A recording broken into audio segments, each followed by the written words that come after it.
Guten Abend, mein Name ist Heidonchris. Was ist los? Du bist am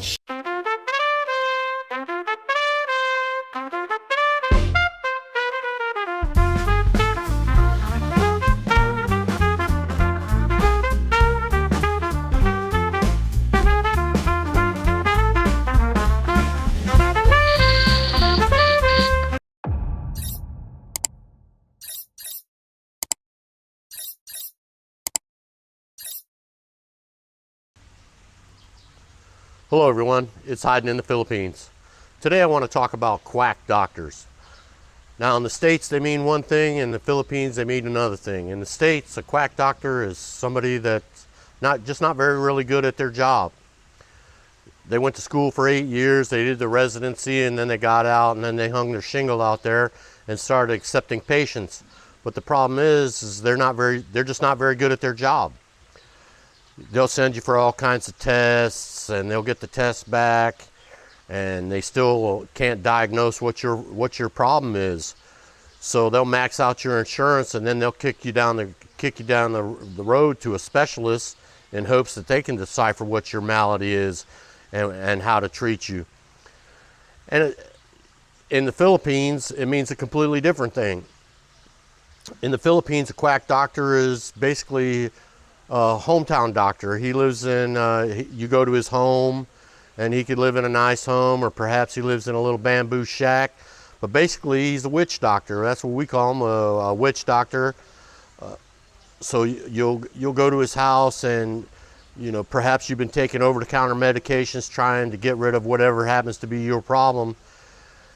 But you don't want to go to the doctor. So you'll go to one of these, they call them quack doctors. It's their word, not mine. But you'll go to their house and they'll consult some spirits, some kind of supernatural entity that'll give them the information that they need to decipher what your malady is and what's your problem and how to treat you. So after that's all said and done, they'll say some stuff, or perhaps they'll even give you a massage with some anointed oil. There's all different kinds of ways that they treat people. Perhaps they'll give you a homemade potion made out of herbs and some kind of concoction that they made, and you have no idea what's in it, but they'll assure you that this is how you can be cured the natural way. And then when it's all said and done, they might add that you need to go to a church and say some prayers and light some candles. Now a lot of times they'll tell you that one of the problems that you're having is from an outside source. One of your neighbors or one of your enemies that doesn't like you consulted a witch, and this witch has put a hex or some kind of curse on you, and the only way to get rid of that is by going to go see this person, and they're going to alleviate that with their natural white powers. Now you might want to disparage their myths and beliefs, but you know, what do you really know? And it's not about what you believe, it's what they believe. Now, before you go disparaging these people and their beliefs, let's talk about our beliefs. You know, let's be realistic about it. I can tell you right now, in my hometown of Wauseon, Ohio, you can go there and there's a place called All About Health. You'll walk in and they're selling every kind of essential oil that you can name. There's healing crystals. Perhaps you might could get a tarot reading, and they're gonna walk you through. They're gonna have a consultant right there. Some aromatherapy. These are all, you know, homeopathics is what they call it, which is basically the same thing as a quack doctor here in the Philippines. They're not licensed by the state to treat you for any of these problems that you claim that you have, but they're gonna swear up and down that they can heal you with whatever essential oil, or like I said, any of the other things. Now when you walk in, the only difference between the quack doctor here and what you're getting treated for in the States is the packaging. You know, you walk in and they've got everything in display cases, they've got a person at the desk, and you can read on the back of the boxes all the things and the claims that are being made for how that you can be treated naturally. Now, do I not believe in any of that? No, I'm not saying I don't, because I I believe some of these essential oils are truly good for you. Can they cure all of your problems without going to the doctor? You know, I'm going to go with no. You know, there's some things that need to be treated by a good physician. Now, if you look into it, you're going to find that in the States, only 29% of the doctors are currently in private practice. The rest are corporate medicines. And they have a protocol on how they're to treat you because they're in it for profit. They're there to maximize their profit and their potential for profit. So once they go through their litany and the protocols that they have to treat you, that's how they're going to treat you. So once again, like I said, only 29% of the physicians now are currently in private practice. So they have an agenda when you walk through the door on how they're going to maximize their profits, and they're going to maximize your insurance benefits. And then if they can't figure out what's wrong with you, they kick you to the curb. Now, the Philippine doctor, he's in it to make a few pesos, yes, but he is, for all intents and purposes, to try and heal you the best way he can with the medicine that he learned from others that came before him through medical herbs and rituals that they use. Now, what brought all this about for me here and talking to Gladys is she needed to get her teeth fixed. Now, she didn't have any major problems. I mean, she had some superficial problems. She needed to get her, she'd never, in 36 years, had never had her teeth cleaned, and it showed. Her teeth were a little discolored. She had visible tartar that needed to be cleaned out. So after some fighting, we argued about it. She did not want to go to the dentist. She was afraid. You know, and after, you know, listening to her talk about the dentist and her fears, at some point I had to put my foot down and go, you know, I don't want to hear it no more. You're going to the dentist whether you like it or not. And that's exactly what ended up happening. After some more fighting, I just put her on the back of the scooter and said, we're going. And that's all there is going to be about it. Now, you're the head of the household.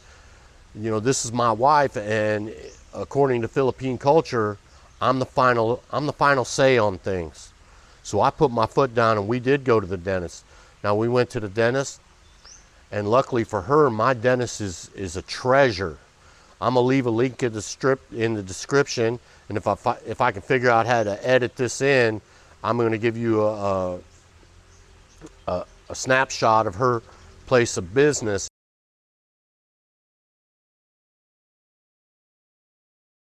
Now, like I said, we walked in, we sat down, we waited our turn, no appointment necessary, and she got treated. Now, she had a deep cleaning done and 5 cavity filled, and that cost me $100.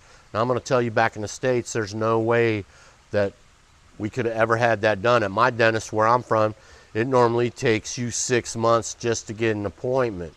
And we just walked in, and she got her teeth cleaned, and she got those 5 cavities filled, and there was an immediate improvement. You could see right away the discoloration was gone. The visible tartar and plaque, gone. Her breath even smelled a little better. And it's been 5 days since we've had this done, and we got an oral rinse. I went to the drugstore and got her good oral rinse, and her what do they call that, periodontal disease, gum disease, is receding. She had angry red gums. Now they're turning pink because they're becoming healthy. Now, one of the things about dental disease or oral problems is, you know, that's your first line of defense. Is, you know, if your mouth is infected and you've got problems, instead of your white blood cells going to fight off other things throughout your body, and the majority of them are going to your mouth to fight off your gum disease, like I said, they're not going throughout your body fighting other things, and you're going to have a harder time healing. So like a cold that would would take X amount of days to heal is going to take a little longer because, like I said, all your white blood cells are up here fighting off your problems in your mouth, and they're not going throughout your body working on the problems you have throughout your body. Now, in 5 days, those angry red gums are now a pretty little pink. And the way Gladys had never been to the dentist in 36 years of being on the planet. And I asked her, well, how did you have your teeth taken care of before? So let's say she had a rotten tooth and it needed to go. Her father would yank that tooth. Now you think about that. When we was kids, if you had a bad a baby tooth and it had to come out, it would wiggle, and they'd tie a string to it and yank that sucker out. Well, how would you like to have that done to an adult tooth? Can you imagine? And that's the way it was done. Her dad would tie a very strong, wrap her tooth up around it, and then just yank that sucker right out. Now, can you imagine the blood and the pain that's associated with that? No Novocaine. You know, I just can't even imagine. I mean, it hurts bad enough with the Novocaine. You know, they yank one of the tooth out. I've had several teeth yanked out, and it hurt for days after I got that tooth looked at. So, you know, she said she's had about 4 teeth yanked by her father. Can you imagine having to, instead of going to a dentist, having to go to a family member to have them yank out one of your teeth? Here, you probably get a charge. It'd be called abuse or something. And I just couldn't even imagine it. But that's the way Gladys had been taking care of her teeth. Now, I myself have a vested interest in my wife's health. I care about her. And I want her to be around for as long as humanly possible. So, if you're, you know, the man of the house, and by Philippine culture, you are the final say on all things, all matters that are happening in your house, you need to take your significant one to go see physicians. You need to go have them looked at, because they're just not going to do it. They're not going to waste that money, and they consider it a waste. They're going to go to a quack doctor, and they're going to hope that supernatural powers are going to fix them. Now, I'm not saying that they don't. I'm not saying they do. I'm just telling you how they conduct themselves here in the Philippines. They're going to go see one of these quack doctors, and they're going to hope and pray, literally pray, that this is going to solve their problems. Now, a lot of Filipinos die young here in the Philippines because they haven't been to a proper doctor. Now, I myself had the work done here. I had my teeth done. I had a partial and 3 cavities fixed. Cost me $3,500, but I had zirconian caps. Gladys is going to have to go back and have some other work done, but we got a lot of the major work done the other day, and it already shows, man. So the next fight we were going to have is she's going to the optometrist, and we're going to have her looked at and see if she needs a basic prescription, maybe just for reading, because every once in a while I catch her squinting at things. So that's a civic, sign that maybe you need to be looked at. And when that's all said and done, we're probably going to go see a general practitioner just to have her blood pressure and general, well-being looked at, because like I said, I care about this woman. I want her to be around for years and years to come. And if we can do some preventive maintenance, that's what we're going to do.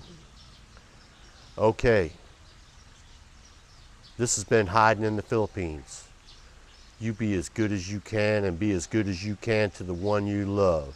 Ciao.